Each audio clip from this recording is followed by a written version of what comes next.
ইহদিনাস সিরাতাল মুস্তাকিম। আচ্ছা বলেন তো, আমি যে আয়াতটা পড়েছি, আয়াতটা ভুল না শুদ্ধ?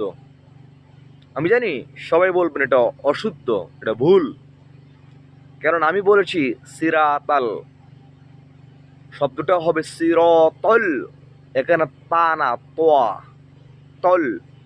আবার বলেছি মুস্তাকিম, এখানে মুস্তাকিম হবে না, মুস্তাকিম, কফ, কলকলার হরফ। আমি উচ্চারণ করেছি কাফ, ওই যেটা মধ্যখানে পেঁচানো কাফ, ওটা উচ্চারণ করেছি। দুইটা শব্দ আমি ভুল উচ্চারণ করেছি, মাখরাজগত ভুল। তাহলে কোন স্বামী যদি তার স্ত্রীকে বলে আমি তোমাকে তালাক দিলাম,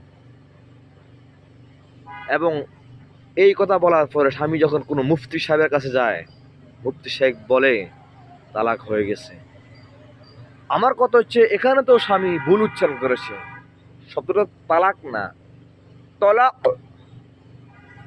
এখানে হবে তলাক, তোয়া আর কফ, কফ কলকলা, তলাক। তো তালাক বলে তো এটা হয়ে যায় তা, তা এবং মধ্যখান পেছানো কাফ, তালাক।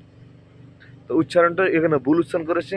তাহলে মুফতি সাহেব কেন ফতুয়া দিয়ে দিলেও যে তোমার তালাক হয়ে গেছে? সে তো ভুল উচ্চারণ, সে তো তালাক বলেন নাই, সে তো বলছে তালাক। তো সম্মানিত ভিউয়ার্স, আপনাদের কাছে আমি এই ফতুয়াটা আমি জানতে চাই, এটার তালাক হবে কি না? এই তালাক বললে শব্দটা হবে তলাক। এখন অনেকে হয়তো বলতে পারেন যে তার নিয়ত তো ছিল বিচ্ছেদ, নিয়তের উপর নির্ভর করে এটা তালাক। তাহলে নামাজের সময় যখন দাঁড়িয়ে একটা লোক দাঁড়িয়ে সিরাতাল মুস্তাকিম বলে, তারও তো নিয়ত ছিল নামাজ, তাহলে তো তারও নামাজ হয়ে যাওয়ার কথাও, তারও তো শুদ্ধ ভুল এখানে ধরার কথা না।